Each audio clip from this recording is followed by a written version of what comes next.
Tai yra vienas intensyviausių ir pavojingiausių mano šuolių nuo olos. Tai yra wingsuitinis exitas ir su tracksuitu labai sunku jį įveikti.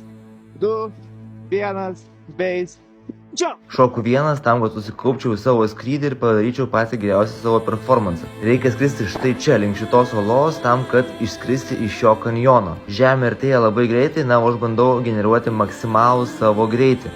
Su wingsuitu turim daug daugiau aukščių, na, bet su tracksuitu daug greičiau žemėjai. Ir išlindus iš už kampo pasimato nuslydimo aikštelė, iki ten reikės dar priskristi. Šuolis sudėtingas ir tuom, jog turi daryti posūkį, kad išskristi iš kanjono. Žinoma, aš nuslydimo aikštelės nepriskrisiu su kostiumu, tad skleidžiu parašiutą ir parašiutas padės atskristi ten, kur reikia. Dar prieš keletą metų toksai šuolis būtų buvęs neįmanomas, na, bet jau kostiumai šiek tiek patobulėjo ir galiu su tracksuitu išskristi tokį šuolį. Nusileisti anksčiau taipogi nėra kur ir šiaip netai pavyksta atskristi paplūdimį, į kurį galiu saugiai nusileisti. Na, o draugams priskristi šitą paplūdimį taip kaip man dėja nepasisekė. Turiu video įkelsiu tikrai.